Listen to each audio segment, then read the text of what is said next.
Welcome back to Nightly Nonsense, where we make some sense out of the nonsense all around us. I want to finish up the flip side of the coin that we were talking about last night, right? Last night we were talking about sweet spot connections, the things that God does, how he gives us that right moment, that right time. Guess what? The flip side of that coin is sometimes we get out in front of God. Sometimes we get that sense of urgency and we're like, oh, yeah, I just made chocolate chip cookies. I must take them to these people. And we take them to them and we're like, yeah, look at what we did. And they're like, I'm allergic to chocolate chip cookies. Or, oh, I don't really need chocolate chip cookies. Sometimes we look around and we try to fill in the blank for God. God's like, well, I got a plan for you. Got something I want you to do. And we're like, okay, this must be what it has.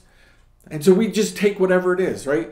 A lot of times that's because we don't really want to use our checkbook. We don't want to use the stuff that we need. We want to give out of our extra. So we're like, oh, man, that must be why God made me buy an extra dozen of eggs. Right? Well, maybe that's true. Could very well be true. But it could very well be that there's something else. You can't get in front of God. We got to seek God. We want to be in the sweet spot. Right? We want to be in the spot where God uses us in the exact right moment. When we get out in front of God, we're goofing up. We're goofing up the resources. We're goofing up the timing. We're goofing up the words, right? And we come up to somebody, we run up to somebody, and we're like, oh, man, I heard you're going through this, and I need you to know I went through this, and blah, blah, blah, blah, blah. And they're like, no, that's my sister. That's my brother. That's somebody else. Be careful.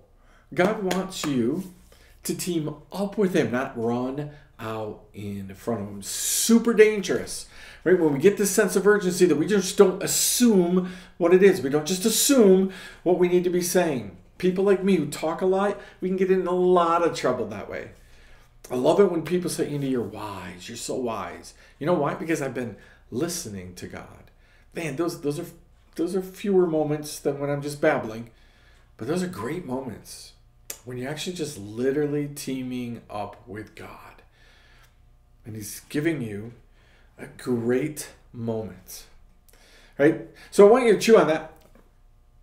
Maybe do the hard thing, the scrunchy face thing of maybe do the hard thing and ask God, have I been running out in front of you? am I getting it wrong because I'm just assuming a whole bunch of things? You decide that. We'll talk to you tomorrow night. Nightly Nonsense.